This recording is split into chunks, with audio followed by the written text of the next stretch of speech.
गुंजन जल्दी जल्दी काम निपटा रही थी। दाल और सब्जी बन चुकी थी, बस फुलके बनाने बाकी थे। तभी अभिनव किचन में दाखिल हुआ और गुंजन के करीब रखे गिलास को उठाने लगा।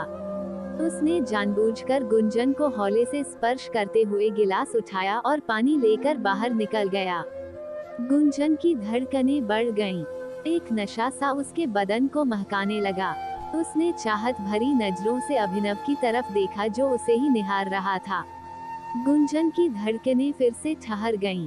लगा जैसे पूरे जहान का प्यार लिए अभिनव ने उसे आगोश में ले लिया हो और वह दुनिया को भूलकर अभिनव में खो गई हो। तभी अम्मांजी अखबार भूनरती हुई कमरे में दाखिल हुई और गुंजन का सपना टूट गया। नजरें चुराती हुई गुंजन फिर से काम में लग गई। गुंजन अभिनव के यहाँ खाना बनाने का काम करती है। अम्मांजी का बड़ा बेटा अनुज और बहू सारिका जॉब पर जाते हैं। छोटा बेटा अभिनव भी एक आईटी कंपनी में काम करता है। उसकी अभी शादी नहीं हुई है और वह गुंजन की तरफ आकर्षित है। 22 साल की गुंजन बेहद खूबसूरत है और वह अपने माता पिता की इकलौती संतान है। माता पिता ने उसे बहुत लाड प्यार से पाला है, इंटर तक पढ़ाया भी है, मगर घर की माली हालत सही नहीं होने की वजह से उसे दूसरों के घरों में खाना बनाने का काम शुरू करना पड़ा। गुंजन जानती है कि अभिनव ऊंची जाति का पढ़ा लिखा लड़का है और अभिनव के साथ उसका कोई मेल नहीं हो सकता। मगर कहते हैं न कि प्यार ऐसा नशा है जो अच्छों की बुद्धि पर ताला लगा देता है। प्यार के एहसास में डूबा व्यक्ति सही गलत, ऊंच नीच, अच्छा बुरा कुछ भी नहीं समझता। उसे तो बस किसी एक शख्स का ख्याल ही हर पल रहने लगता है और यही हो रहा था गुंजन के साथ भी। उसे सोते जागते हर समय अभिनव ही नजर आने लगा था। धीरे धीरे वक्त गुजरता गया, अभिनव की हिम्मत बढ़ती गई और गुंजन भी उसके आगे कमजोर पड़ती गई। एक दिन मौका देखकर अभिनव ने उसे बाहों में भर लिया। गुंजन ने खुद को छुड़ाने का प्रयास करते हुए कहा, अभिनव जी, अम्मांजी ने देख लिया तो क्या सोचेंगी? अम्मा सो रही हैं गुंजन, तुम उनकी चिंता मत करो। बहुत मुश्किल से आज हमें ये पल मिले हैं, इन्हें यूं ही बर्बाद ना करो। मगर अभिनव जी, ये सही नहीं, आपका और मेरा कोई मेल नहीं। गुंजन अब भी सहज नहीं थी। ऐसी बात नहीं है गुंजन, मैं तुझसे प्यार करने लगा हूँ। प्यार में कोई छोटा बड़ा नहीं होता, बस मुंह इन जुल्फों में कैद हो जाने दे।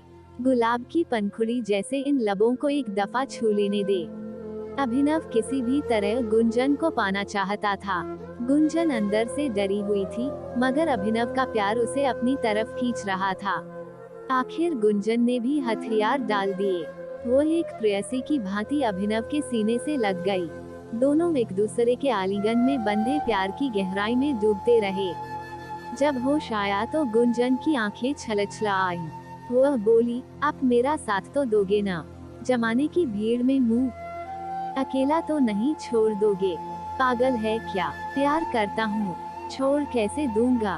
कहकर उसने फिर से गुंजन को चूम लिया। गुंजन फिर से उसके सीने में दुबक गई। वक्त फिर से ठहर गया।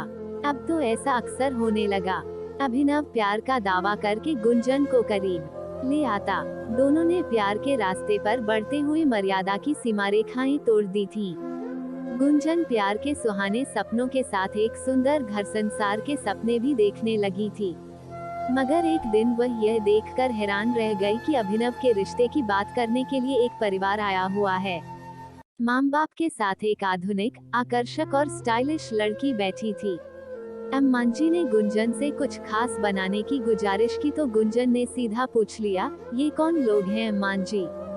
ये अपने अभी को देखने आए हैं। इस लड़की से अभी की शादी की बात चल रही है। सुंदर है न लड़की? अम्माजी ने पूछा तो गुंजन ने हाँ में सिर हिला दिया। उसके दिलो दिमाग में तो एक भूचाल सा आ गया था। उस दिन घर जाकर भी गुंजन की आंखों के आगे उसी लड़की का चेहरा घूमता रहा। आंखों से नींद कोसों दूर थी। अगले दिन जब वह अभिनव के घर खाना बनाने गई तो सबसे पहले मौका देखकर उसने अभिनव से बात की। ये सब क्या है अभिनव जी?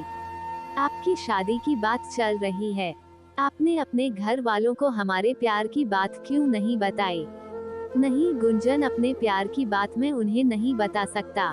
मगर क्यों? क्योंकि हमारा प्यार समाज स्वीकार नहीं करेगा। मेरे माँ बाप कभी नहीं मानेंगे कि मैं एक नीची जाति की लड़की से शादी करूं। अभिनव ने बेशर्मी से कहा। तो फिर प्यार क्यों किया था आपने? शादी नहीं करनी थी तो मुंह सपने क्यों दिखाए? तड़प कर गुंजन बोली। देखो गुंजन, समझने का प्रयास करो। प्यार हम दोनों ने किया है। प्यार के लिए केवल हम दोनों की रजामंदी चाहिए थी। मगर शादी एक सामाजिक रिश्ता है।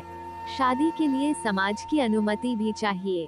शादी तो मुंह घर वालों के कहे अनुसार ही करनी होगी। यानी प्यार नहीं, आपने प्यार का नाटक खेला है मेरे साथ। मैं नहीं, केवल मेरा शरीर चाहिए था। क्यों कहा था मुझसे कि कभी अकेला नहीं छोड़ोगे? मैं तुम्हें अकेला कहाँ छोड़ रहा हूँ गुंजन। मैं तो अब भी तुमसे प्यार करता हूँ मेरी जान। यकीन करो, हमारा यह प्यार हमेशा बना रहेगा। शादी भले ही उससे कर लूं, मगर हम दोनों पहले की तरह ही मिलते रहेंगे। हमारा रिश्ता वैसा ही चलता रहेगा। मैं हमेशा तुम्हारा बना रहूंगा, अभि ने गुंजन को कसकर पकड़ते हुए कहा। गुंजन को लगा जैसे हजारों बिच्छुओं ने उसे पकड़ रखा हो। वो खुद को अभिनव के बंधन से आजाद कर काम में लग गई। आंखों से आंसू बहे जा रहे थे और दिल रो रहा था। घर आकर वह सारी रात सोचती रही। अभिनव की बेवफाई और अपनी मजबूरी उसे रहर कर कचोट रही थी। अभिनव के लिए भले ही यह प्यार तन की भूख थी, मगर उसने तो मन से चाहा था। तभी तो अपना सब कुछ समर्पित कर दिया था। इतनी आसानी से वह अभिनव को माफ नहीं कर सकती थी। उसके किए की सजा तो देनी ही होगी। वह पूरी रात यही सोचती रही कि अभिनव को सबक कैसे सिखाया जाए। आखिर उसे समझ आ गया कि वह अभिनव से बदला कैसे ले सकती है। अगले दिन से ही उसने बदले की पटकथा लिखनी शुरू कर दी। उस दिन वह ज्यादा ही बनसंवर कर अभि के घर खाना बनाने पहुंची। अभि शाम 4 बजे की शिफ्ट में ऑफिस जाता था। अम्मांजी हर दूसरे दिन 12 से 4 बजे तक के लिए मंदिर जाती थी। पिताजी के पैर में तकलीफ थी, इसलिए वे बिस्तर पर ही रहते थे। आज अम्मांजी का मंदिर जाने का दिन था।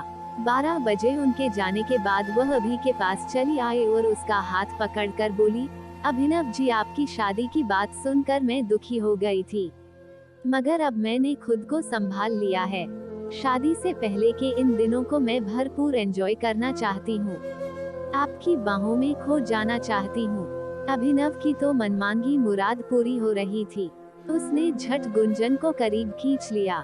दोनों एक दूसरे के आगोश में खोते चले गए और दो जिस्म एक प्राण बन गए।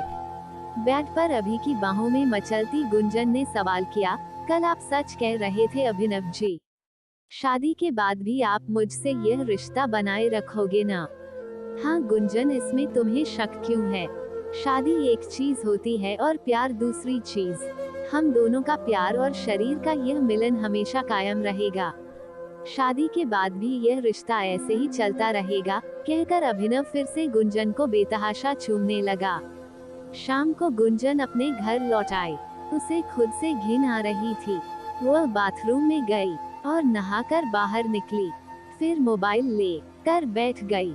आज के उनके शारीरिक मिलन का -1 पल इस मोबाइल में कैद था। उसने बड़ी होशियारी से मोबाइल का कैमरा ऑन करके ऐसी जगह रखा था जहां से दोनों की सारी हरकतें कैद हो गई थी।